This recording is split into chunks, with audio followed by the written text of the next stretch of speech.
కొన్ని విషయాలను ముఖ్యంగా జంట నగరాల ప్రజలకు greater Hyderabad cure outer ring road లోపల 1,34,00,000 ప్రజలు ఎవరైతే నివసిస్తున్నారో ఆ ప్రజలకు విజ్ఞప్తి చేయదలుచుకున్నాం. హైదరాబాద్ నగరాన్ని మనం పదే పదే విశ్వనగరం అని, లేకపోతే అంతర్జాతీయ స్థాయి ప్రమాణాలతో మా నగరం ఉంది, వచ్చి పెట్టుబడులు పెట్టండి అని చాలా సందర్భాలలో 25 సంవత్సరాల నుంచి మనము చెప్పుకుంటూనే వస్తున్నాం. అంతర్జాతీయ నగరం అని చెప్పుకునే క్రమంలో అంతర్జాతీయ ప్రమాణాలతోని రవాణా సౌకర్యాలు ఉండాలి అని 2004 ఆనాటి ప్రధానమంత్రి డాక్టర్ మన్మోహన్ సింగ్ గారు, యూపీఏ చైర్పర్సన్ శ్రీమతి సోనియా గాంధీ గారు, ఆనాటి పట్టణాభివృద్ధి శాఖ మంత్రివర్యులు జైపాల్ రెడ్డి గారు, ఉమ్మడి రాష్ట్ర ముఖ్యమంత్రి డాక్టర్ వైఎస్ రాజశేఖర రెడ్డి గారు, వీళ్ళందరూ రాష్ట్ర కేంద్ర ప్రభుత్వాలు కూర్చొని ఈ దేశంలోనే అత్యంత కీలకమైన, ప్రపంచంలోనే గుర్తింపు కలిగిన హైదరాబాద్ నగరంలో మెట్రో రైలు ప్రారంభోత్సవం గురించి, మెట్రో రైలు నిర్మాణం గురించి చర్చ జరిగింది. ఆనాడు దేశ రాజధాని ఢిల్లీలో ఉన్న మెట్రో, ఆ మెట్రోను ఆదర్శంగా తీసుకొని అంతకంటే అద్భుతమైన రవాణా వసతులను ఇక్కడ ప్రజలకు ఏర్పాటు చేయాలని ఆనాటి ప్రభుత్వం నిర్ణయం తీసుకొని డాక్టర్ వైఎస్ రాజశేఖర రెడ్డి గారు ముఖ్యమంత్రిగా ఉన్నప్పుడు టెండర్ పిలిచి 2009లో టెండర్ ప్రక్రియ పూర్తయ్యే సందర్భంలో డాక్టర్ వైఎస్ రాజశేఖర రెడ్డి గారు అకాల మరణం చెందడం, ఆ తర్వాత రోసయ్య గారు ముఖ్యమంత్రిగా బాధ్యతలు చేపట్టిన తర్వాత ఈ హైదరాబాద్లో 70 కిలోమీటర్ల మెట్రో రైలు నిర్మాణం ఒప్పందం ఎల్ఎన్టీ సంస్థతో పబ్లిక్ ప్రైవేట్ పార్ట్నర్షిప్ 15,000 కోట్ల రూపాయల అంచనాతో పనులు ప్రారంభించడం జరిగింది. 15,000 కోట్ల రూపాయల అంచనా 2017 సంవత్సరానికి నిర్మాణం పూర్తి చేసి ప్రజలకు అందుబాటులోకి తీసుకురావాలన్న ఆలోచనతోనే ఆనాటి ప్రభుత్వం పనులు ప్రారంభించింది. జూన్ 2, 2014 నాడు తెలంగాణ రాష్ట్రం ఏర్పడిన రాష్ట్రానికి ఆనాడే ముఖ్యమంత్రిగా కల్వకుంట్ల చంద్రశేఖరరావు గారు ప్రమాణ స్వీకారం చేయడం, ప్రమాణ స్వీకారం చేసిన చంద్రశేఖరరావు గారు వేగంగా మెట్రో రైలు నిర్మాణాన్ని పూర్తి చేసి 70 కిలోమీటర్ల మెట్రోను ప్రజలకు అంకితం చేయాల్సిన పనిని పక్కన పెట్టి చారిత్రాత్మకమైన కట్టడాలు ఉన్నాయి. ఇప్పుడున్న ఆనాటి కాంగ్రెస్ పార్టీ ప్రభుత్వం తీసుకున్న నిర్ణయం ప్రకారము 3 దగ్గరల ఈ నిర్మాణాలను తొలగించి ఇతర ప్రాంతాల నుంచి తీసుకెళ్లాలి అని ఒక ఎడతెగని పేచి ముఖ్యమంత్రిగా చంద్రశేఖరరావు గారే పెట్టారు. దాంతో నిర్మాణ పనులు ఆగిపోయి 2017లో ప్రారంభించాల్సిన ప్రాజెక్టు 2014 నుంచి 2017 వరకు నిర్మాణం ఆగిపోవడంతో నిర్మాణం ఆలస్యమయ్యి 2020 సంవత్సరానికి కానీ మెట్రో పనులు పూర్తి కాలేదు. అక్కడికి కూడా గౌలిగూడ నుంచి చాంద్రాయన్ గుట్ట వరకు ఫలక్నామా ప్యాలెస్ ఆ ప్రాంతంలో 5 కిలోమీటర్లు నిర్మాణం చేయకుండానే వదిలేసే పరిస్థితి వచ్చింది. 15,000 కోట్లతో పూర్తి కావాల్సిన మెట్రో రైలు నిర్మాణ అంచనా వ్యయము 22,000 కోట్ల రూపాయలకు పెరిగింది. దాంతో 3 సంవత్సరాలు ఆలస్యం కావడం, 7,000 కోట్ల రూపాయల అంచనాలు పెరగడం, అప్పటికే పెట్టుబడి పెట్టి బ్యాంకుల్లో రుణాలు తెచ్చుకున్న ఎల్ఎన్టీకి నష్టాలు లోను కావడం, 2020లో ప్రారంభమైన తర్వాత కోవిడ్ రావడం వల్ల ఇంకొక రకంగా వాళ్లకు నష్టాలు రావడం, వాటన్నిటిని కోలుకొని ముందుకు వెళ్లే క్రమంలో 10 సంవత్సరాలు మెట్రో రైలు విస్తరణ గురించే గత ప్రభుత్వం ఆలోచన చేయలే.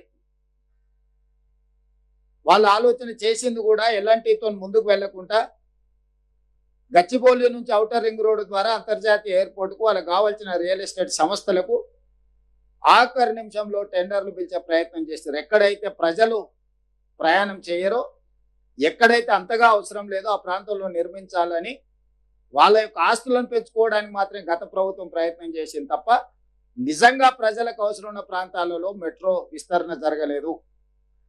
ఒకనాడు ఢిల్లీ మెట్రో మొదటి స్థానంలో ఉంటే హైదరాబాద్ మెట్రో రెండవ స్థానంలో ఉండే దేశంలోనే. ఇతర నగరాలలో చిన్న చిన్న మెట్రోలు మాత్రమే నడుస్తుండే. ఈరోజు ఢిల్లీ మొదటి స్థానంలో అట్లనే ఉంది, హైదరాబాద్ నగరం 9వ స్థానానికి జారిపోయింది. ఇతర నగరాలు మనకంటే వేగంగా మెట్రో నిర్మించుకోవడము, మెట్రో రవాణా ప్రజలకు అందుబాటులో తీసుకురావడంతో మిగతా రాష్ట్రాలని మనల్ని దాటుకొని ముందుకు వెళ్ళిపోయినాయి. అందుకే ప్రజాపాలన ప్రభుత్వం చేపట్టిన వెంబడే మెట్రోను విస్తరించాలి, ప్రజలకి రవాణా సౌకర్యాలను మెరుగుపరచాలి, హైదరాబాదు నగరంలో అవుతున్న ట్రాఫిక్ జామ్లకు, ప్రజలకు ఇబ్బంది, పర్యావరణాన్ని, కాలుష్యాన్ని నియంత్రించడానికి ఈ మెట్రోను విస్తరించాలనే నిర్ణయానికి వచ్చి కేంద్ర ప్రభుత్వాన్ని రెండో ఫేజ్ని మాకు మీరు అనుమతి ఇవ్వండి, నిధులు ఇవ్వండి అని చెప్పి ప్రధానమంత్రి గారిని, అర్బన్ డెవలప్మెంట్ మినిస్టర్ను, రైల్వే మినిస్టర్ని, ఫినాన్స్ మినిస్టర్ని చాలా సందర్భాలలో నేను కలిసి విజ్ఞప్తి చేయడం జరిగింది. చివరికి మా ఒత్తిడి తట్టుకోలేక పట్టణాభివృద్ధి శాఖ మంత్రి ఖట్టర్ గారు మీరు ఎల్ఎన్టీని ఒప్పించి ఫేజ్ 2లో వాళ్ళని భాగస్వాములుగా చేయండి, అప్పుడు రెండో ఫేజ్కి మేము అనుమతులు ఇస్తామని చెప్పి వాళ్ళు కండిషన్ పెట్టడం జరిగింది. అప్పుడు మేము ఎల్ఎన్టీని సంప్రదించినాం. ఫేజ్ 1 పబ్లిక్ ప్రైవేట్ పార్ట్నర్షిప్లో 70 కిలోమీటర్లు మీ ఆధ్వర్యంలోనే నడుస్తుంది కాబట్టి ఫేజ్ 2 మెట్రో విస్తరణ 122 కిలోమీటర్లు విస్తరించాలని మేము నిర్ణయం తీసుకున్నాం. తద్వారా ఈరోజు 5 లక్షల మంది ప్రయాణికులు ఏదైతే ఇప్పుడు ఉన్న దాంట్లో ప్రయాణం చేస్తున్నారో అదనంగా ఇంకొక 6 లక్షల మంది ప్రయాణం చేయడం ద్వారా ఈ ప్రాజెక్టు ఫీజిబిలిటీ, వైబిలిటీ పెరుగుతుంది, నష్టాలలో ఉన్న మెట్రో లాభాలుగా మారుతుంది. మీరు ఇందులో భాగస్వాములు కాండి అని ఎల్ఎన్టీని కేంద్ర ప్రభుత్వం పెట్టిన నిబంధన ప్రకారం మేము అడిగినాం. ఎల్ఎన్టీ సంస్థ తిరస్కరించింది. మేము ఇందులో భాగస్వాములము కాము. మేము 2009లో చేసిన ఒప్పందం ప్రకారం 15,000 కోట్ల రూపాయలతోని 2017 లోపల నిర్మాణం పూర్తి చేసి ఉంటే మేము లాభాలలో ఉండే వాళ్ళము. గత ప్రభుత్వం 3 సంవత్సరాలను పనులను స్తంభింప చేయడం వల్ల 7,000 కోట్ల రూపాయల నష్టం వచ్చి ఈరోజు మాకు ప్రయాణికుల నుంచి సంవత్సరానికి 1,100 కోట్ల రూపాయలు వసూలైతే 450 నుంచి 500 కోట్ల రూపాయలు ఈ మెట్రో నిర్వహణకు, జీతభత్యాలు, నిర్వహణ కోసమే ఖర్చు అవుతున్నాయి. మాకు ఇంకొక 500 కోట్ల రూపాయలు మిగులుతున్నాయి. కానీ మేము తెచ్చిన అప్పులకు 13,600 కోట్ల రూపాయలు మేము తెచ్చిన అప్పులకు సంవత్సరానికి మేము 900 కోట్ల రూపాయలు కట్టాల్సి వస్తుంది. దాంతో మాకు ప్రతి సంవత్సరం మా సంస్థకు 350 నుంచి 400 కోట్ల రూపాయలు ఇప్పుడు నష్టాలలో ఉన్నాము. మేము సొంతంగా పెట్టిన ఈక్విటీ కూడా 22,000 కోట్ల రూపాయలు అప్పులు, నగదు 7,000 కోట్ల రూపాయలు నిర్వహణలో మొత్తం 30,000 కోట్ల రూపాయల ఆస్తిని మేము సృష్టించినాం. ఈరోజు మాకు ప్రతి సంవత్సరం 400 కోట్ల రూపాయల నష్టం వస్తుంది మెట్రో నిర్వహణ. కాబట్టి మేము ఫేజ్ 2 మాకున్న చేదు అనుభవాల దృష్ట్యా ఫేజ్ 2లో మేము భాగస్వాములం కాము అని స్పష్టంగా చెప్పింది. ఇదే అంశాన్ని కేంద్ర ప్రభుత్వానికి చెప్తే కేంద్ర ప్రభుత్వం ఇంకొక మెలిక పెట్టింది.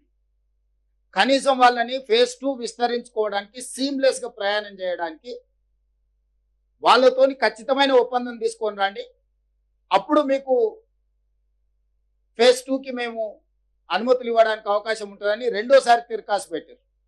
మళ్ళీ ఎల్ఎన్టీని సంప్రదించినాం. మేము ఆ డెఫినెటివ్ అగ్రిమెంట్ కూడా మేము చెయ్యము. మా సంస్థ మీరేం నిర్మించుకోదలుచుకున్నారో మీరేమైనా నిర్మించుకోండి, మాది మాదే, మీది మీదే, మేము భాగస్వాములం కాము, భవిష్యత్తు నిర్వహణలో కూడా మీతో మేము చేరము, మేము దేనికి ఒప్పుకోమని చెప్పి ఎలాంటి స్పష్టంగా తిరస్కరించింది. అప్పుడు మాకున్న ప్రత్యామ్నాయం కేంద్ర ప్రభుత్వాన్ని అడిగినాం. వాళ్ళు భాగస్వామ్యానికి ఒప్పుకోవట్లేదు. ఎలాంటి వాళ్ళు భవిష్యత్తులో మనం విస్తరించడానికి ఎన్ఓసి కూడా ఇస్తలేరు, ఖచ్చితమైన ఒప్పందం కూడా చేస్తలేరు. కానీ మాకు ప్రజల నుంచి ఉన్న ఒత్తిడి, మా అవసరాలు, మా నగరం విశ్వనగరం కావాలంటే, మేము పెట్టుబడులను ఆకర్షించాలంటే ఇంకొక 122 కిలోమీటర్లు మెట్రో విస్తరణ చెయ్యాల్సిందే. మరి ఏమి చేయాల? మా అధికారులు, కేంద్ర ప్రభుత్వంలో ఉన్న అధికారులు, ఖట్టర్ గారు, నేను, మిగతా ఎలాంటి వాళ్ళతో చర్చలు చేసినప్పుడు మీకున్న ఏకైక ప్రత్యామ్నాయం మీరు ఎలాంటి సంస్థ నుంచి ఇప్పుడున్న ఎలాంటి మెట్రోని మీరు కొనుగోలు చేయండి రాష్ట్ర ప్రభుత్వం. అప్పుడు మీరు యజమాని అవుతారు. కాబట్టి ఇప్పుడు మీరు ఫేజ్ 2 రాష్ట్ర ప్రభుత్వం కేంద్ర ప్రభుత్వం కలిసి నిర్మాణం చేయాలనుకుంటున్నారు. కాబట్టి ఫేజ్ 1కు మీరే యజమానులు అయితే, ఫేజ్ 2కి కేంద్ర ప్రభుత్వం పెట్టిన అన్ని నిబంధనలకు యజమానులుగా మీరు సంతకం పెట్టవచ్చు. అప్పుడు ఫేజ్ 2 కూడా సులభంగా మీకు అనుమతులు వస్తాయి, నిధులు వస్తాయి. దాంతో దాదాపుగా 200 కిలోమీటర్ల మెట్రో హైదరాబాద్ నగరం ప్రజలకు అందుబాటులోకి వస్తుంది. అప్పుడు అంతర్జాతీయ ఎయిర్పోర్టు నుంచి అటు మేడ్చల్కు, ఇటు షామీర్పేట్కు, అటు హైటెక్ సిటీ నియోపోలిస్ వరకు, ఇటు చందానగర్ నుంచి దాటుకొని మీకు రామచంద్రాపురం వరకు కానీ, హయత్ నగర్ నుంచి ఎల్బీ నగర్ నుంచి హయత్ నగర్ కానీ, నాగోల్ నుంచి LB Nagar, OSC hospital, Chandrayangutta, Shamshabad international airport వరకు మెట్రో కానీ అన్ని రూట్లు ప్రజలకు అందుబాటులో వస్తుందని చెప్పి మేము స్పష్టంగా ఎల్ఎన్టీతో కూర్చొని కేంద్ర ప్రభుత్వాన్ని కూడా అడిగినాం. మరి మేము కొనుగోలు చేయాలనుకుంటున్నాము, ఎలాంటి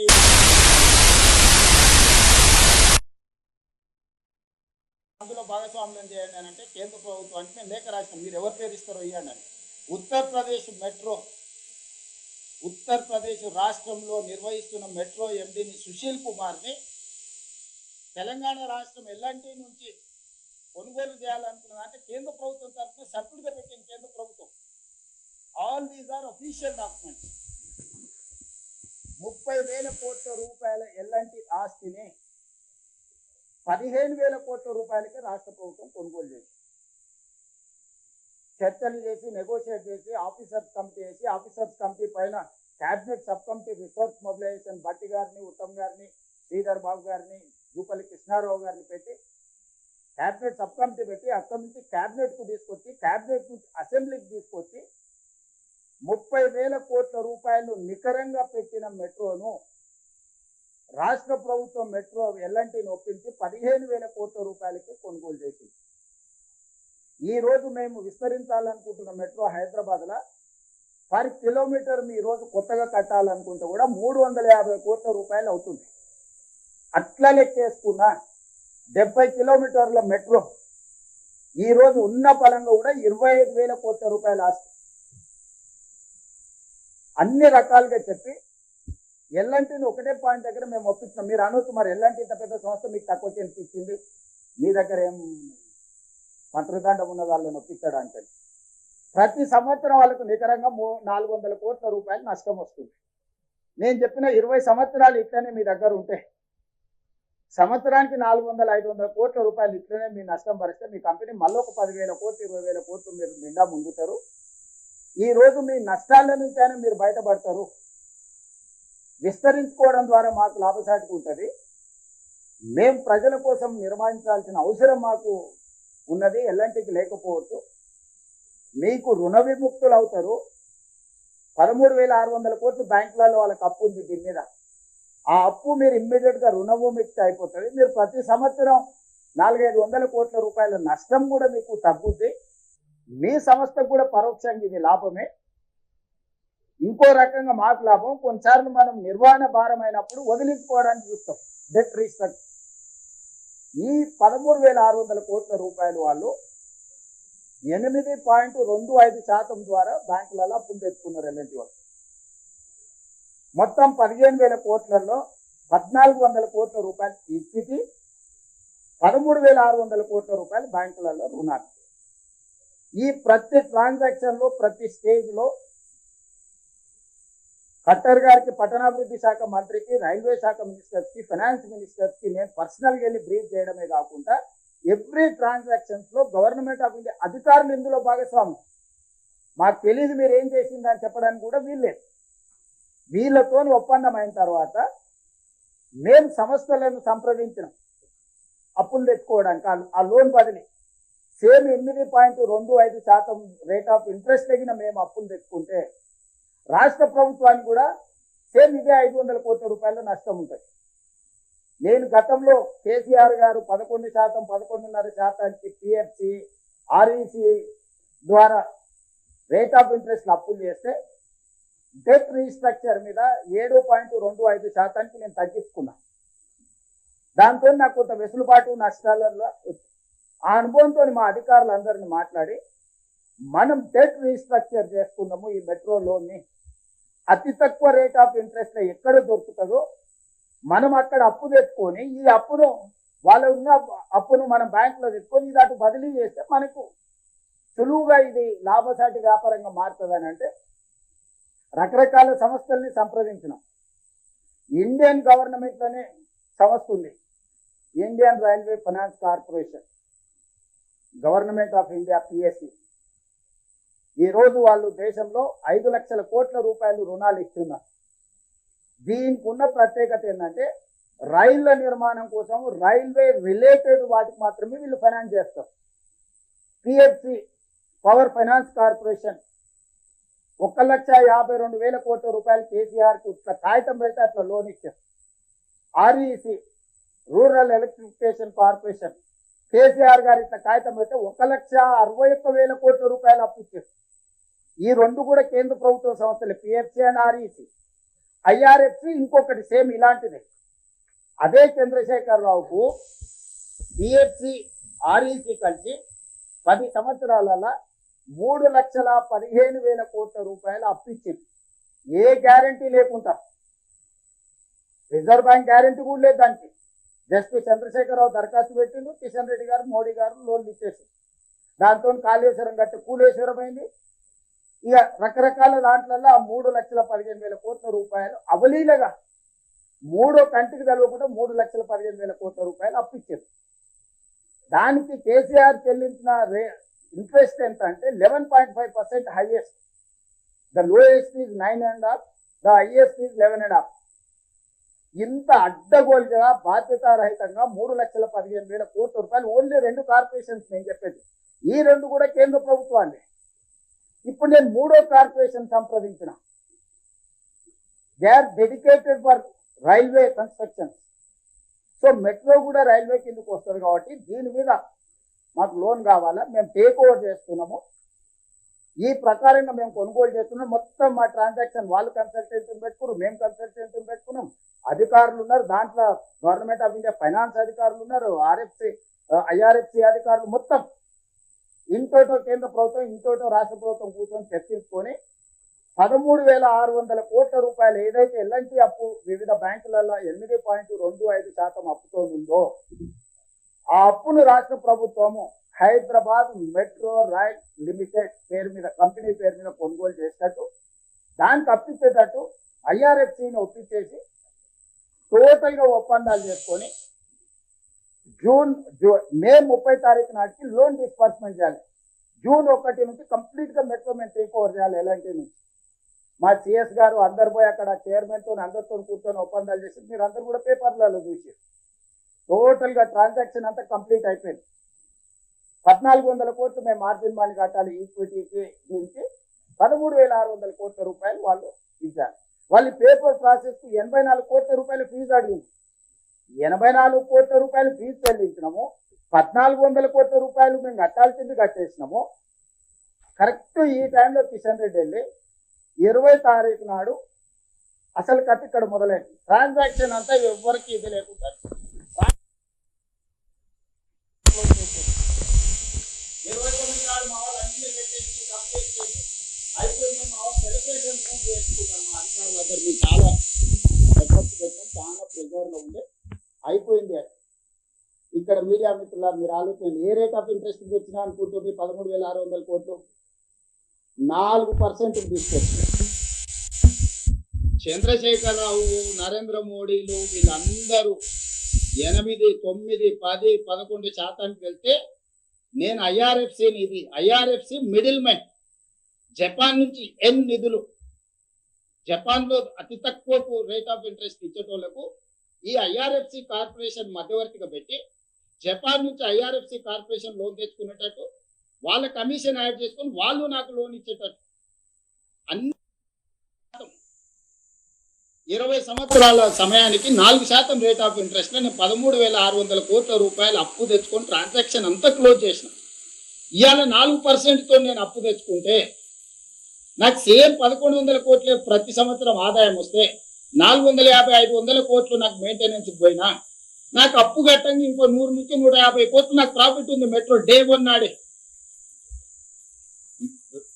జూన్ 1 నాడు నేను హ్యాండ్ ఓవర్ చేసుకుంటే వాళ్ళు అప్పు చెల్లించి సంవత్సరం తిరిగే లోపల ఇదే metro as it is where it is condition లో నాకు 150 కోట్ల రూపాయల లాభం ఉంది. నా భవిష్యత్ విస్తరణ కూడా నిర్మించుకోవడం ఈజీ అవుతుంది. ఇది ప్రాఫిట్ మేకింగ్ బిజినెస్. సంవత్సరానికి 400-500 కోట్ల లాస్ మేకింగ్ బిజినెస్ నుంచి బ్యాంకులలో అప్పులు రేట్ ఆఫ్ ఇంట్రెస్ట్ తగ్గించుకుంటే ప్రాఫిట్ మేకింగ్ బిజినెస్ గా మారింది.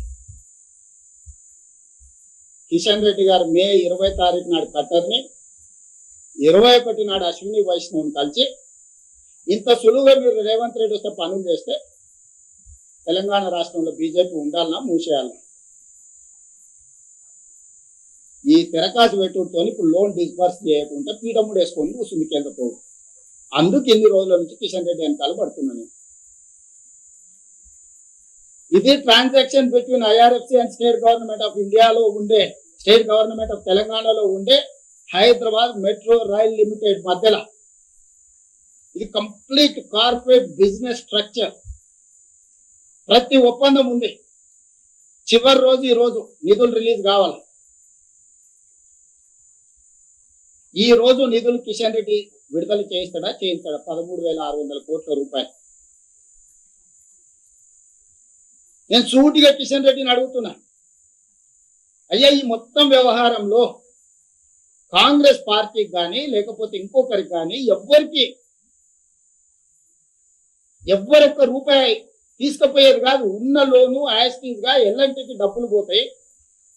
1,400 కోట్ల రూపాయలు ఈక్విటీ పోతే 13,600 కోట్ల రూపాయలు లోన్ ఎల్ఎన్టీ నుంచి మన హైదరాబాద్ మెట్రో రైల్ లిమిటెడ్ కు బదిలీ అవుతే 8.5% రేట్ ఆఫ్ ఇంట్రెస్ట్ కట్టే బదులు 4% రేట్ ఆఫ్ ఇంట్రెస్ట్ కట్టే Hyderabad metro rail limited profit making business company కింద వస్తుంది.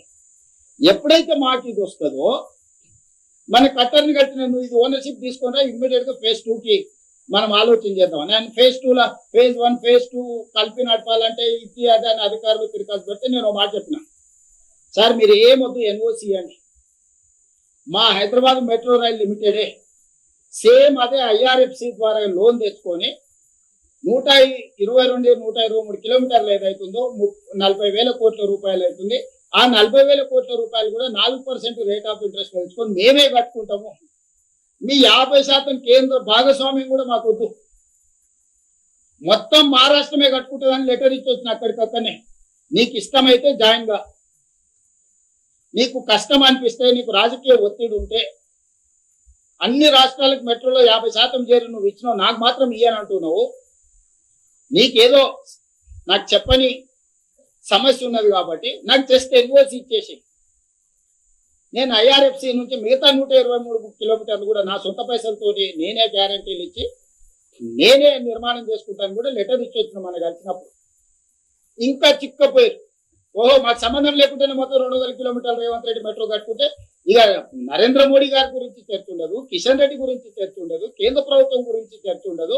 నగర ప్రజలకు రాష్ట్ర ప్రభుత్వం మొత్తం మెట్రో నిర్మాణం చేసి అంకితం చేస్తే రాజకీయంగా మాకు నష్టం వస్తుందని చెప్పి ఈరోజు కుట్రపూరితమైన ఆలోచనతోటి ఈరోజు ఇది ఎక్కడికక్కడ చిన్నాభిన్నం చేయడానికి బీఆర్ఎస్ బీజేపీ కలిసి కుట్ర చేస్తున్నాయి.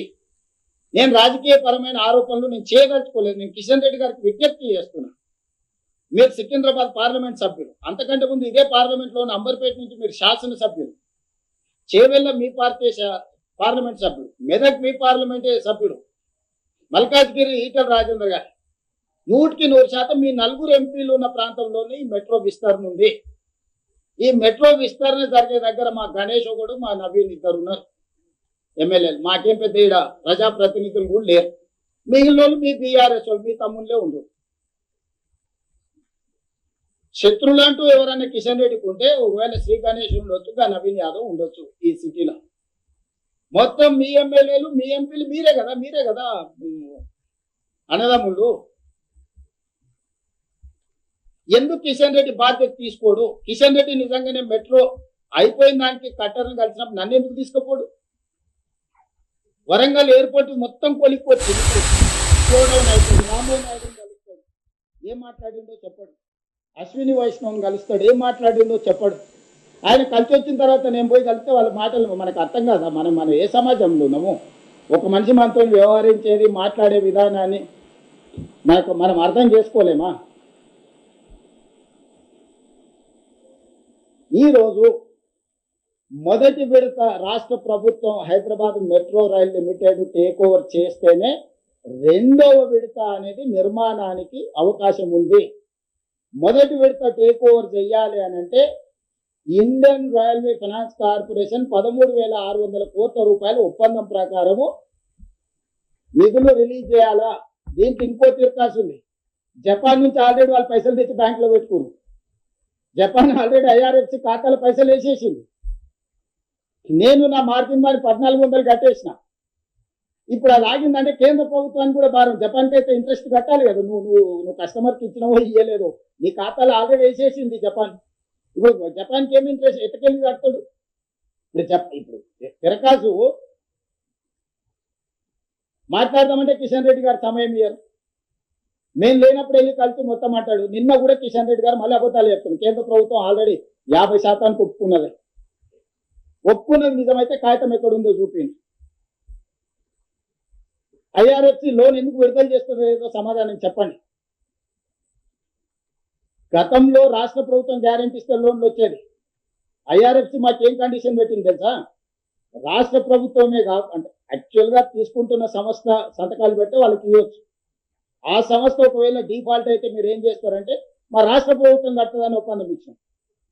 దాని తర్వాత మళ్ళీ తిరకాసు పెట్టారు. ఒక్క రాష్ట్ర ప్రభుత్వమే కాదు, మాకు ఆర్బీఐ కూడా గ్యారెంటీ కింద సంతకం పెట్టమని ఉండేది. ఆర్బీఐ నుంచి కూడా లెటర్ తీసుకుపోయి ఇచ్చిన. ఒకవేళ ఆ సంస్థ హెచ్ఎంఆర్ఏలు కట్టకపోతే రాష్ట్ర ప్రభుత్వం కట్టదు, రాష్ట్ర ప్రభుత్వం కట్టకపోతే ఆర్బీఐలో తెలంగాణ రాష్ట్ర ప్రభుత్వం ఏ రూపాయి పడ్డా డైరెక్ట్ వాళ్ళే తీసేసుకునేటట్టు అందరితో తీసుకొని పోయి ఇచ్చిన. ఏ రోజు కూడా ఈ సమస్యలు నేను ఎవరితోనన్నా ఎవరిని అక్యూజ్ చేయలే. ఇప్పటి వరకు దేశంలో ఏ లోను కూడా తీసుకున్న కార్పొరేషన్ గ్యారంటీ కింద ఉంటుంది, లేకపోతే రాష్ట్ర ప్రభుత్వం కౌంటర్ గ్యారంటీ ఇస్తుంది. ఇక్కడ నాకు రిజర్వ్ బ్యాంకును కూడా నేను రిజర్వ్ బ్యాంకు నుంచి ఆ సంస్థ ఫెయిల్ అయితే రాష్ట్ర ప్రభుత్వం కూడా ఫెయిల్ అయితే రిజర్వ్ బ్యాంకులో మీ పేరు మీద ఏ రూపాయన్నా నేనే తీసుకుంటా అంటే రిజర్వ్ బ్యాంకును కూడా ఒప్పించి ఆ లెటర్ కూడా తీసుకుపోయి ఇచ్చిన. ఇక నాకు ఫిట్టింగ్ పెట్టడానికి ఏం లేదు. లోన్ ట్రాన్స్ఫర్ చేయకుండా ఆపుకొని కూర్చుంది. సో ఇప్పుడు కిషన్ రెడ్డి నేను అడుగుతున్నా, లోను ఐఆర్ఎఫ్సి ఆపడానికి కారణం ఏందో మీరు చెప్పండి. ఆ లోనును విడుదల చేయించడానికి మీరు మాట్లాడతారా, మాట్లాడరా? మీరు బాధ్యత తీసుకుంటారా, తీసుకోరా? రెండవ విడతకు భారత ప్రభుత్వం 50% భాగస్వామిగా నిర్మాణానికి ముందుకు వస్తుందా, లేకపోతే ఆ రెండో విడత కూడా మేమే మా డబ్బులతో కట్టుకోవడానికి మీరు ఎన్ఓసి ఇస్తారా? దీనికి సమాధానం చెప్పండి కిషన్ రెడ్డి గారు. నేను దీని గురించి మాట్లాడితే కిషన్ రెడ్డి గారు సవాళ్ళు చూడుతుండు, తొడలు కొడుతుండు, దెబ్బలు దరుచుకుంటుండు, నన్ను అడ్డుకునేటోడు పుట్టలేదంటాడు, నేను ఇళ్ళనే పుట్టిన ఇళ్ళనే చచ్చిపోయినా అంటాడు. నువ్వు ఎండ్లనైనా పుట్టి ఎండ్లనైనా చచ్చిపో, నువ్వు ఎంపీ కాబట్టి కేంద్ర మంత్రి కాబట్టి అడుగుతున్నా, లేకపోతే నీతో నాకేం పని ఉంది? నిన్ను అక్కడ దాటని అని ఇక్కడ దాటని నాకేం పని ఉందా? కావలికారు పని చేయనికే మీరంతా ఒకటే కదా. నువ్వు అధికారంలోనో తెలంగాణ రాష్ట్రం తరఫున యూనియన్ క్యాబినెట్ లో ఒక్కనే మంత్రివి, క్యాబినెట్ ర్యాంక్ లో క్యాబినెట్ మీటింగ్ లో మాట్లాడాల్సింది నువ్వే మోడీ గారితో. ఈటెల రాజేందర్కి మాట్లాడదామన్నా కూడా అందులో ఎంట్రీ లేదు కదా. పోనీ నువ్వు నీ పార్టీకి ఎంత నిబద్ధత కలిగిన వాళ్ళు అందరినీ మీ ఎమ్మెల్యేలు మీ ఎంపీలు పోయి మోడీ గారికి లెటర్ ఇచ్చొచ్చారు. నువ్వు ఏ దొడ్లో తింటున్నావు, ఏ దొడ్లో వండుకుంటున్నావు అని మీ వాళ్ళే చెప్పారు కదా, దొంగలు కాదు దొడ్లోకి రాదని. నన్ను ఎందుకంటావు కిషన్ రెడ్డి గారు? నేనేమన్నా నేనేమన్నా కేసీఆర్ 2021 నిన్ను అన్నాడు? ఏమన్నాడు శ్రీనివాస్ రెడ్డి? ఏదో అన్నాడు కదా, రండా అన్నాడు కదా. నేను అట్లా ఏమన్నా అంటే నాకు కిషన్ అన్న అని మర్యాద ఇచ్చే మాట్లాడుతూ కేసీఆర్ అన్నట్టు నేను రండా అని ఎప్పుడు అని అంటున్నా నేనేమన్నా తక్కువ చేసి మాట్లాడుతున్నా నీ గౌరవం తగ్గేటట్టు నేను ఎప్పుడన్నా మాట్లాడుతున్నా లేదే నువ్వు ఒక యూనియన్ క్యాబినెట్ మినిస్టర్ నేను ఒక స్టేట్ చీఫ్ మినిస్టర్ మన ఇద్దరి మధ్యలో సత్సంబంధాలు ఉండాలి మన ఇద్దరం కలిసి రాష్ట్రానికి నిధులు తీసుకురావాలి మన నగరాన్ని అభివృద్ధి చేసుకోవాలని మాత్రమే నేను అడిగిన కేసీఆర్ నిన్న అంత మాట అంటే పల్లెత్తు మాట అనలేదు కన్నెత్తి కేసీఆర్ చూడాలి ఆ రోజు కిషన్ రెడ్డి గారు నేను ఏమనుకుంటే ఎదురు తుంకుతున్నాడు దెబ్బలు కొడుతున్నాడు తొడలు ధరుస్తున్నాడు నీ సంగతి తెలుస్తా అంటుడు నేనేం చేసినా నాయన మళ్ళా దానికి తోడు ఆ పక్కన రామచంద్రరావు గారు ఛత్రపతి సినిమా చూసిరు ఎవరైనా వేణుమాధవ్ అపరిచితుడు వేసమేసి అందరినీ బెదిరిస్తుంటారు రామాచారి రామచంద్రరావు గారు అట్లా నలిబెదిరిస్తుంది ఈ సంగతి చూస్తాను నేను మీకు సూట్ అవ్వదు రామాచారి గారు ఎందుకు అది నీకెక్కడ సూట్ అవుతుంది నేనేమన్నా పోనీ నేను ఎవరినేమన్నా నేను ఇప్పుడు కూడా మీడియా మిత్రుల గారిని ఒకటే చెప్పదలుచుకున్నా ఫేజ్ 1 మెట్రోను మేము కొనుగోలు చేసుకుంటున్నాం మా డబ్బులే కట్టుకుంటున్నాం మా గ్యారంటీలే ఇచ్చినాం మా కర్మ బాగలేక ఇండియన్ రైల్వే ఫైనాన్స్ కార్పొరేషన్ కేంద్ర ప్రభుత్వ రంగ సంస్థ దగ్గర అప్పు మొత్తం ఒప్పందాలు సంతకాలు పెట్టుకున్నాం అంతా అయిపోయింది మేము మా మార్జిన్ మనీ డిపాజిట్ చేసినాం వాళ్ళు పెట్టిన కండిషన్లని ఒప్పుకున్నాం అన్ని సంతకాలు పెట్టుకున్నాం అన్ని ఉన్నాయి ఈ రోజు చివరి రోజు నిధుల విడుదల ఈ రోజు విడుదల చేస్తావా లేదా కిషన్ రెడ్డి గారు 5 గంటల వరకు బ్యాంక్ ఉంటుంది ఇది మొదటిది రెండో ఫేజ్ 2కి 122 కిలోమీటర్లకు విస్తరణకు కేంద్ర ప్రభుత్వం 50% భాగస్వామ్యం తీసుకుంటుందా తీసుకోదా ఒకవేళ తీసుకోకపోతే మాకు ఎన్ఓసి ఇవ్వండి హెచ్ఎంఆర్ఎల్ నుంచి మేమే సేమ్ అదే ఐఆర్ఎఫ్సి నుంచి సేమ్ లోన్ తెచ్చుకొని సేమ్ మెట్రో విస్తరించుకొని ప్రజలకు మెట్రోను అంకితం చేస్తాము ఇంతకు మించి నాకు నీకు గట్టు పంచాయతీ ఏ పంచాయతీ లేదు కిషన్ రెడ్డి గారు మీ పట్ల నాకు గౌరవం ఉంది అదే సమయంలో మీ పట్ల అసహనం ఉంది మీరు ఎందుకు కేసీఆర్కు భయపడి లొంగిపోయి ఇట్లా వ్యవహరిస్తున్నారో మీ భయానికి కారణం చెప్పు కేసీఆర్ ధైర్యం చూసుకొని నందించే బదులు నేను నీకు అండగా నిలబడతా కేసీఆర్ ఉంటుంది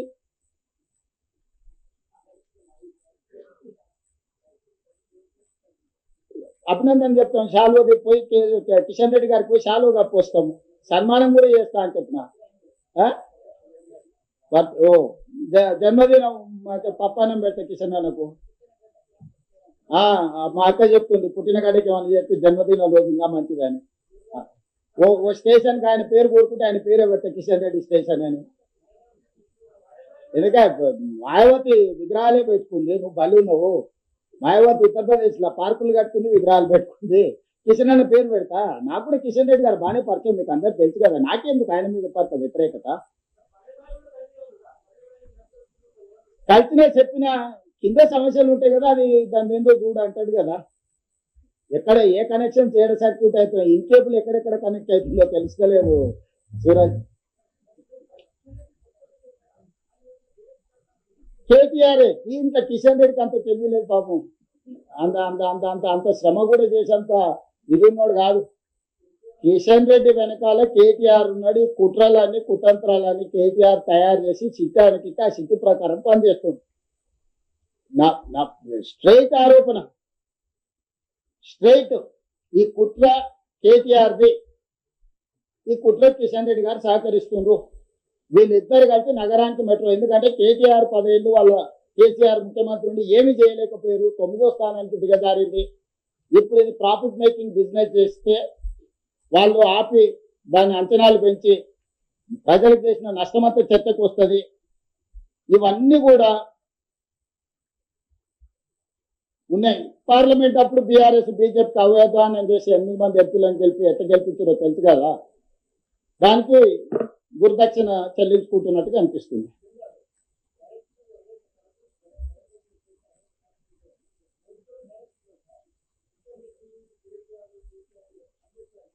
రాములు గారు ఇప్పుడు మా జిల్లా పార్టీ ప్రెసిడెంట్ ఉంటాడు ఆ జిల్లా నుంచి ప్రతిపక్షానికి సంబంధించిన ఎంపీనో ఎమ్మెల్యేనో ఉంటాడు వచ్చి నాకు మా జిల్లా పార్టీ ప్రెసిడెంటో లేకపోతే మా ఎమ్మెల్యే చెప్పింది ఏంటనా లేకపోతే అవతల చెప్పింది ఏంటనా ఈ రోజు సమాజంలో ఏం నడుస్తుంది మొదటి ప్రాధాన్యత మన వాళ్ళకే ఇచ్చుకుంటాం కదా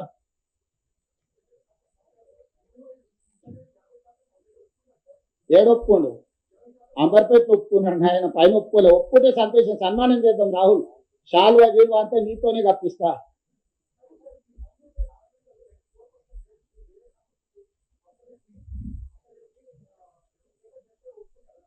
అంటే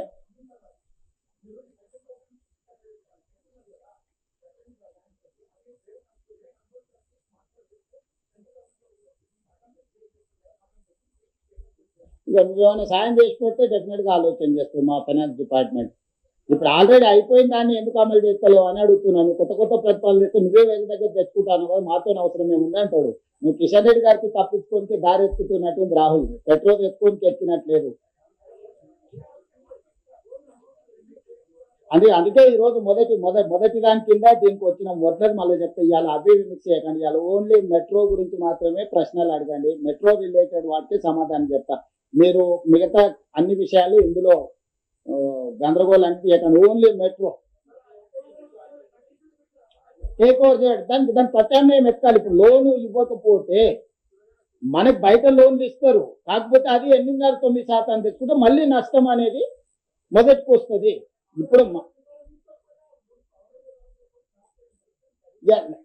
ల్యాబ్స్ ఏం కావు, అడిషనల్ గా రేట్ ఆఫ్ ఇంట్రెస్ట్ నీ నెత్తి మీద పడుతూనే ఉంటుంది, పెరుగుతూనే ఉంటుంది. అది ల్యాబ్స్ అయ్యేది ఏం లేదు. ఇప్పుడు వాళ్ళు జపాన్ నుంచి లోన్ తెచ్చుకొని బ్యాంకులు వేసుకున్న కానీ వాళ్ళు ఏం చేస్తారో చూడాలి. వాళ్ళు మన పేరు మీద ఆల్రెడీ జపాన్ బ్యాంక్స్ నుంచి లోన్ తెచ్చుకున్నారు, ఐఆర్ఎఫ్సి అకౌంట్ లో డిపాజిట్ బుక్ చేసుకున్నారు. Now they have to pay interest. మనకి డిస్బర్స్ చేస్తే ఆ ఇంట్రెస్ట్ మనం చేస్తాం, వాళ్ళు మిడిల్ ఇది చేసినాను వాళ్ళ పర్సంటేజ్ కూడా వాళ్ళకి వస్తుంది.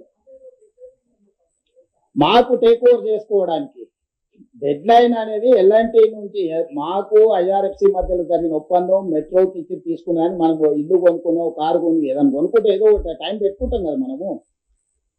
ఈరోజు 15th, ఈ రోజు మనకు వస్తే ఒక రకం, లేకపోతే రేపటికి పోతే రేపటి నుంచి జరిగే రేట్ ఆఫ్ ఇంట్రెస్ట్లు, నష్టాలు, ఆపరేషన్స్ ఇవన్నీ ట్రాన్సాక్షన్ కంక్లూడ్ కాకుండా పెండింగ్ ఉంటుంది, గాల్లో ఏలాడుతుంటుంది. అన్నీ ఉంటాయి కానీ వాటి అన్నిటి గురించి మాట్లాడగలుగుతున్నాను. ఓన్లీ పొలిటికల్ రైట్ గురించే మాట్లాడుతున్నాను Srinivas. I have to see. That is why I am appealing in publicly. That is why I am trying my best to get my money. I don't want to complicate my issue.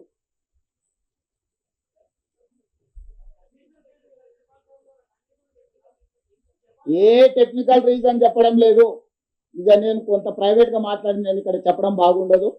అది నైతిక ధర్మం కాదు, రాజకీయ ధర్మం కాదు. నాకు చాలా విషయాలు తెలుసు. నేను చాలా మందిని కలిసి వచ్చిన, సంబంధిత మంత్రులందరినీ కలిసిన, ప్రధానమంత్రి గారిని కూడా కలిసిన, చాలా మందితో నేను మాట్లాడి వచ్చిన. నేను రాజకీయంగా కొన్ని ఎథికల్గా వ్యవహరిస్తా. సో నేను ఎథికల్గా కొన్ని ఇష్యూస్ నేను చెప్పదలుచుకోలేదు. చెబితే అది బాగుండదు. ప్రైవేట్ ఇండివిజువల్స్ మధ్యలో జరిగిన డిస్కషన్ డిస్క్లోజ్ చేయడం అనేది ఎథికల్గా కరెక్ట్ కాదు. అందుకోసమని నేను ఏ అంశాలు మాట్లాడతలేదు. జస్ట్ కిషన్ రెడ్డి గారిని లోన్ రిలీజ్ కావడానికి నిన్నే ఎందుకు అడుగుతున్నావు నీకు అనుమానం రావచ్చు. నువ్వు యూనియన్ క్యాబినెట్లో తెలంగాణ స్టేట్ నుంచి క్యాబినెట్ ర్యాంక్ మినిస్టర్ ఉన్నావు కాబట్టి నిన్ను అడుగుతున్నావు.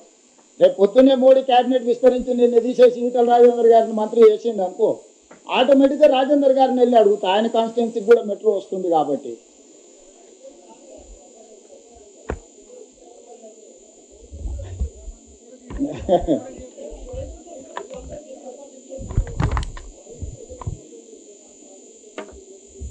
నేను అదే చెప్తున్నా, ఇండివిజువల్స్ మధ్యలో జరిగిన దాని మీద నేను డిస్క్లోజ్ చేయను. ప్రైమ్ మినిస్టర్ గారికి రిప్రజెంటేషన్ ఇచ్చిన, ఈ ఇష్యూస్ ఉన్నాయి రిజాల్వ్ చేయను రాతపూర్వకంగానే నేను ప్రైమ్ మినిస్టర్ గారికి రిప్రజెంటేషన్స్ ఇచ్చిన.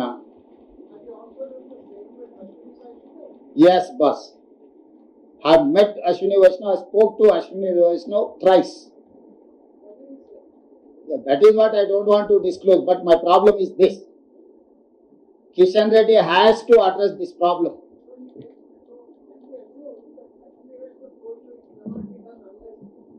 That is up to you. I cannot restrict, I cannot impose any conditions on my journalist. So journalist is having his wisdom to visualize anything. That is up to you. నేను అదే చెప్తున్నా, ఈ రోజు మెట్రోకు పరిమితమై మాట్లాడండి. మీకు ఏమేమి ఉన్నాయో ఎజెండా ఇస్తే రేపో ఎల్లుండో మళ్ళీ ప్రెస్ కూర్చుంటే మొత్తం మీకు అన్ని సమాధానం. ఈ రోజు దీన్ని డైల్యూట్ చేయకండి. ఇది చాలా అత్యంత కీలకమైన విషయం. దీనికి చాలా ప్రాధాన్యత ఉంది. చాలా కష్టపడి దీన్ని ఒక కొలిక్కి తీసుకొచ్చినాం. ఇది ఈ హైదరాబాద్ నగరం అంతర్జాతీయ నగరం కావాలంటే ఇది చాలా అత్యవసరం. నిన్నగాక మొన్న నరేంద్ర మోడీ గారు కూడా యుద్ధం జరిగినప్పుడు మీరు మెట్రోలలో వెళ్ళండి, మెట్రోని వాడండి, మీరు డీజిల్ తక్కువ వాడండి, వెహికల్లు తగ్గించుకోండి, అన్ని సూచనలు ప్రధానమంత్రి గారు చేసింది. సూచనలకు తగ్గట్టుగానే మరి మేము మెట్రో విస్తరించుకునే ప్రయత్నం చేస్తున్నాం. ఎందుకు ఆగుతుంది? కొన్ని టోటల్ డీటెయిల్స్ కిషన్ రెడ్డి గారు ఒప్పుకుంటే కిషన్ రెడ్డి గారు బండి సంజయ్ గారిని తెలంగాణలో ఉండే లోక్సభ అండ్ రాజ్యసభ ఎంపీలందరికీ సెక్రటేరియట్లోనే పవర్ పాయింట్ ప్రజెంటేషన్ పెట్టి ఇస్తా. మొత్తం అగ్రిమెంట్ కాపీలన్నీ కిషన్ రెడ్డి గారికి ఇస్తా. ఇవి కాన్ఫిడెన్షియల్ అగ్రిమెంట్ కాపీలు కాబట్టి నేను మీ అందరికీ ఇవ్వడానికి కొంచెం వెనక ముందు ఆలోచన చేస్తున్నా. సో అన్ని కిషన్ రెడ్డి గారి ముందర పెడతా. కిషన్ రెడ్డి గారిని, బండి సంజయ్ గారిని మన దగ్గర రాష్ట్రంలో ఉన్న లోక్సభ అండ్ రాజ్యసభ ఎంపీలకు రాష్ట్ర ప్రభుత్వం తరఫున సెక్రటేరియట్లోనే power point presentation one of the important journalist also కూడా ఇన్వాల్వ్ చేస్తారు. మీరు అందరు విని చూడండి. ఇక్కడ రాజకీయం నేను మాట్లాడడం లేదు. నా పాయింట్ రాజకీయం కాదు. ఫేజ్ 1 మెట్రోని మనము స్వాధీనం చేసుకోవాలా, కొనుగోలు చేయాలా. ఫేజ్ 2 విస్తరణకు మనము అనుమతులు తెచ్చుకొని నిర్మించుకోవాలి. ఇదే నా లక్ష్యం.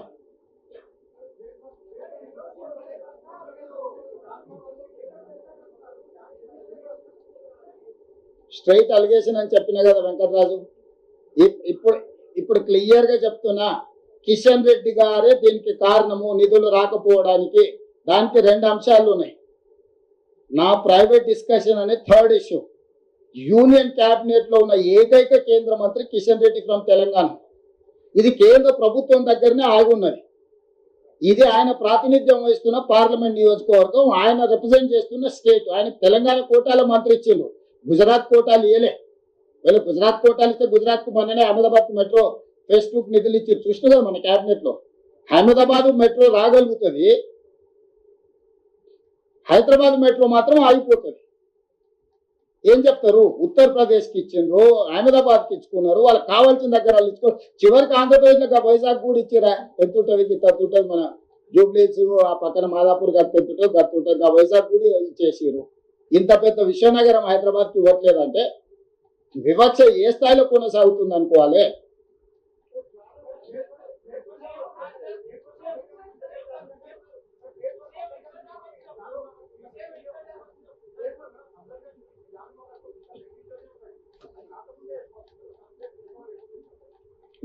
రాహుల్ ఉన్నదే యాజ్ ఇట్ వేరీస్ కండిషన్ మీదనే తీసుకున్నాం. మిగతా అన్ని మనం నిర్మించుకుంటాం. ఉన్నదాని వాల్యూ, ఉన్నదాన్ని అసెట్ చేసి కన్సల్టెంట్ పెట్టి ఉన్న ఆస్తి అసెట్. ఇప్పుడు నువ్వు 10 ఫ్లోర్లు బిల్డింగ్ పర్మిషన్ తెచ్చుకుంటావు, 4 ఫ్లోర్లు కట్టుకున్నావు, మిగతా కట్టుకోలేదు. నువ్వు అది కొనుగోలు చేసినప్పుడు ఏం చేస్తావు?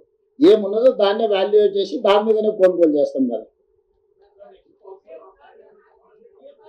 ఇదే ఒత్తిడే ఆప్షన్. మీరు అందరు కలిసి ఈ నుంచి చక్కగా బయలుదేరి కిషన్ రెడ్డి ఇంటి ముందర ధర్నా కూర్చుంటే ఆటోమేటిక్గా కిషన్ రెడ్డి తెచ్చేస్తాడు. ఇదే బెస్ట్ ఆప్షన్. జర్నలిస్టులు అందరు కలిసి ఓ పూట తినకపోయినా సరే కిషన్ రెడ్డి ఇంటి ముందర జర్నలిస్టులు అందరు ధర్నా కూర్చుంటే ఆటోమేటిక్గా కిషన్ రెడ్డి తీసుకొస్తాడు. ఎందుకంటే తెలిసిపోతుంది కదా, జర్నలిస్టులు కూడా సోషల్ రెస్పాన్సిబిలిటీ కింద నగర అభివృద్ధి కోసం ముందుకు వచ్చారని మంచి పేరు వస్తుంది. మీరు కూడా మెట్రోలో వస్తారు. ఫ్యూచర్లో మీరు మెట్రోలో కూడా గవర్నమెంట్ నుంచి పాస్ అడగవచ్చు.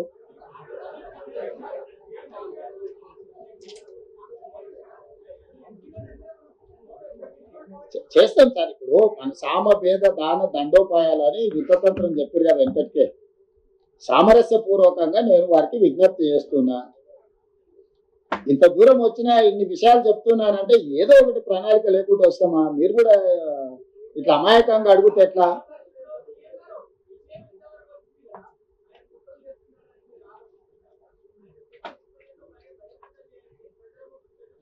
ఇదేంటి మరి ఇప్పుడు చేసింది అంతేంది? ఇప్పుడు చేసింది ఏంది? ఇప్పుడు చెప్పింది అదే కదా, ఇదే కదా. అడ్డుకోవడమే కుట్ర. ఏ కుట్ర అంటే ఏం చెప్తాము?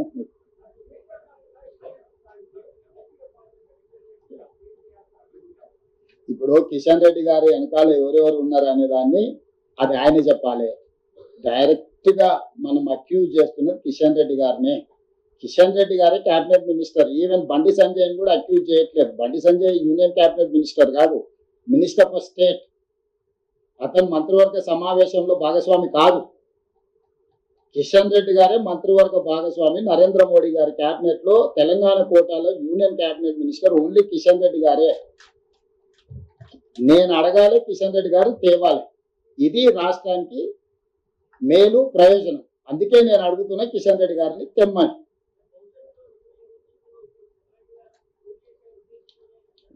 ఇప్పుడు నేను ఇంకా అట్లాంటి ఊహాగానాల మీద భవిష్యత్ రాజకీయాల మీద మాట్లాడదలుచుకోవాలి. నేను ఉన్న ఇష్యూస్ ఎగ్జాక్ట్ కంటెంట్ దీని మీద మాట్లాడుతున్నాను. ఎస్ ఆశిష్.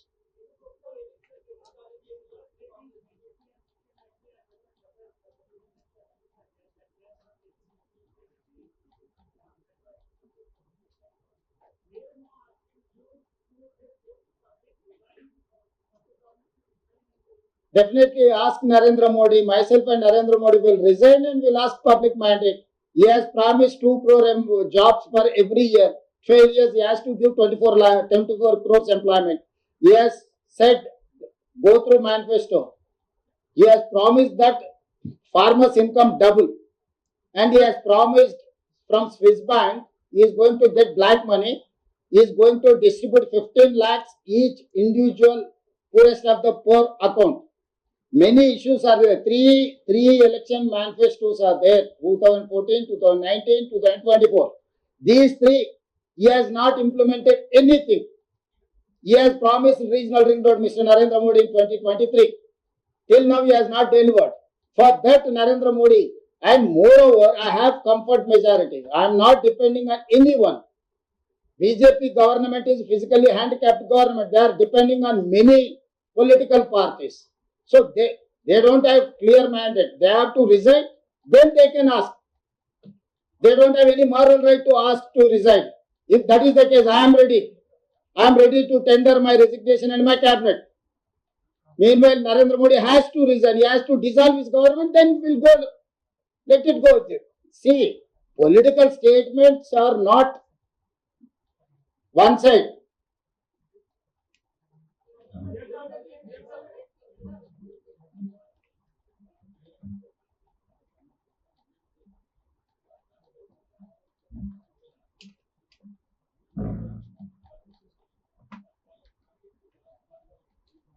అన్ని కాగితాలు ఉన్నాయి. అన్ని నేను ఏం చెప్పినో 100% బ్లాక్ అండ్ వైట్ లో అగ్రిమెంట్స్ ఉన్నాయి, కరస్పాండెన్స్ ఉంది, టోటల్ ఉంది. ఈ డాక్యుమెంట్స్ అన్ని కూడా కిషన్ రెడ్డి గారికి ఇస్తాను. నేను పబ్లిక్ డొమైన్ లో పెట్టిందంటే టూ కంపెనీస్ మధ్యలో జరిగే కరస్పాండెన్స్ మొత్తం ఇప్పుడే ఎందుకు నేను పబ్లిక్ లో పెట్టాలని ఆలోచన చేస్తున్నాను. ఎందుకంటే ఇది అనెథికల్ గా మేము ఇచ్చి ఉండే వాళ్ళము, లేకపోతే 2 రోజులు లేట్ అయింది, లేకపోతే పబ్లిక్ డొమైన్ లో ఈ బిజినెస్ డాక్యుమెంట్స్ అని ఎందుకు పెట్టిరని చర్చ రావచ్చు కాబట్టి పెట్టడం లేదు. Every document is there. అందుకే నేను చెప్పిన కిషన్ రెడ్డి గారికి అనుమానం ఉంటే మొత్తం తెలంగాణలో ఉండే లోక్సభ రాజ్యసభ ఎంపీలను పిలిచి పవర్ పాయింట్ ప్రజెంటేషన్ సెక్రటేరియట్ లోనే ఇస్తా. ఇది ప్రజల సమస్య, ప్రజల కోసం చేస్తున్న పని. నేనైనా కిషన్ రెడ్డి గారైనా ఎవరమైనా ప్రజల మంచి కోసం చేయాలి. కాబట్టి కలిస్తే ఎందుకల్లా అపాయింట్మెంట్ ఇప్పి నువ్వే ఫిక్స్ చేసుకోండి, ఎప్పుడో టైం చెప్పు. నేనే కాదు, మా మంత్రులను కూడా తీసుకొని వస్తాం. మా హైదరాబాద్ రంగారెడ్డి జిల్లా ఇన్ఛార్జ్ మంత్రులు, నేను, మా ఎమ్మెల్యేలు అందరం కలిసి వస్తాం. కిషన్ రెడ్డి గారు ఎప్పుడు చెప్తే అప్పుడు వస్తాం. నాకేం పోయినా కదా, ఆయన ఇంటికి కూడా పోయి కలిసి వచ్చిన 2 సార్లు ఢిల్లీలో, తెలుసు కదా. నేను ప్రజల పని మీద ఎవరి దగ్గరికైనా వెళ్తాను. నాకు అట్లాంటి భేషజాలు లేవు. పైరవికి వెళ్ళాలంటే మనం మోమాట పడాలి, కానీ ప్రజల సమస్యల మీద వెళ్ళి కలవడానికి మనకేంది. నీకే బాధ్యత ఇస్తున్నా. ఎప్పుడైనా నువ్వు అపాయింట్మెంట్ ఫిక్స్ చేయి, నేను వస్తా, కలుస్తా, వివరణ ఇస్తా. ధన్యవాదాలు.